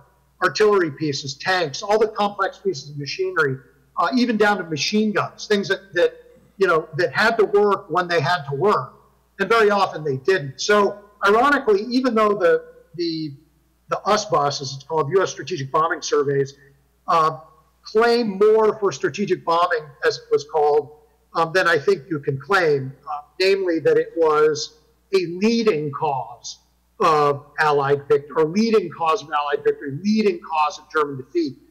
It was not. It was a significant contributory cause in a much larger combined effort that was ultimately decided on the ground by soldiers. But what you see when you dig into it, and then you start to compare it to these kinds of debriefs that I just read you from this gentleman, Kogler, and a lot of the other information that you find in other places, is that whatever else bombing did, it produced an absolute nightmare for the Germans in terms of trying to maintain an efficient, effective output of munitions, functional weapon systems, and maneuver and fire capabilities in the field. And when you have that range of problems in your military and you're already losing the war, you're going to lose it fast. Yeah. Over. Another question here. Well, this is sort of related, but I remember when I was starting to study World War II, a lot of skepticism about the value of strategic bombing, especially of the British night bombing, and it appears that the viewpoint is substantially changed. Why was there that skepticism, and what's caused the change in how it's looked at? Sure. There was a period starting about 10 years after the end of the war where the focus started to shift away from whether or not the bombing was effective in one way or another in contributing to Allied victory to these ethical and moral questions that came to dominate. And under that umbrella, bombing was by definition, whether or not it had any effectiveness, was wrong-headed. So there's that. The other thing is that bombing advocates claim too much for it, and that it tended to be put into an all or nothing, either or kind of context. So you had the bomber barons, you know, so many of you have probably heard of Haywood Hansel, Possum Hansel, who was one of the architects of Air War Plans Division 1, AWPD-1, you know, sort of the master plan for this manning and equipping and building and employing this bomber force and the targets that would be struck and everything else. And he published a book relatively late in his life entitled The Air Plan That Defeated Hitler. And, you know, the title itself kind of gives away the argument in the book, which is namely, you know, you guys can talk all you want about what soldiers did and what sailors did and what these people did and those people did. But at the end of the war, you know, or at the end of the day, rather, I, Possum Hansel, and all of my fellow developers of AWPD-1 are still convinced, and in fact, we know that heavy bombers were the critical difference that won the war. So there was, and then of course the Army pushed back quite reasonably, saying, well, hold on a second, you know, there were a lot of soldiers who had to take ground and died in the process. And the Navy pushed back and said, hey, you know, none of you could have done much of anything without the merchant ship pipelines and the victory in the Battle of the Atlantic. And so the question of effectiveness, a realistic look at what kind of effectiveness bombing really had, was overshadowed by all of these debates. And then later by the wholesale shift from, we don't really care about whether bombing was effective or not. We really care more about whether it was morally or ethically defensible. And so it wasn't really until the 90s, I would say, that scholarship started to come out that made it clear that whether, you know, that even though bombing didn't by any means act in a decisive way on its own or in any other fashion to win the war, it played a quite important and largely overlooked part in it. And ironically, the people who uncovered a lot of that were guys like John Price, who wrote Piercing the Fog. It was an edited work, but it looked very heavily at how air intelligence steered bombers to the right targets. That was one of the books that I used as a basic source when I wrote mine. And so if you came at it from sort of the operational line, you would tend to overlook a lot of the details that you saw coming at it from the air intelligence side that kind of lit a light bulb in your brain about, hey, wait a minute, something about this was really significant, something about forcing the dispersal of war industry, something about smashing up specialized instrumentation shops and propeller shops and places where, you know, batteries were made for U-boats. You know, things that you don't think about as being important that collectively introduced an immense amount of friction. I'm using that term in Karl von Clausewitz's sense of friction into the German war. You know, imagine if you're trying to run an enterprise like the Luftwaffe, and all of a sudden, most of your factories have been smashed up and all of your special instrumentation shops have been smashed up. And you're still required to put aircraft in the field, get pilots in them, get them trained, and get them airborne. Regardless of how optimistic you are, that's going to be a lot more difficult when everything gets smashed up than if nothing was ever done to it in the first place. So the really careful look, ironically, other than the US-Bus, which was really in many ways a political document, as I've said earlier, the really careful look at what bombing really did realistically to contribute to the war effort didn't really begin until the late 80s and the early 90s. So it's odd, but that's just the reality. Well, we're going to call it quits before we get evicted. But one of the things that Rob talked about is this necessity of oil. And next month's program will be about the, you might want to do a little reading about the Sykes-Picot agreement from the World War I period and how that developed into kind of it set the framework for a lot of the conflicts that we're seeing today. But a lot of the comments that Rob mentioned will be evident in next month's program. Thank you for coming. Be careful going home. And Tim, why don't you get up to the desk so that you can sell your coins with Axel. Thank you for coming. Thank you, Jamie. Support for this program provided by viewers like you. Thank you.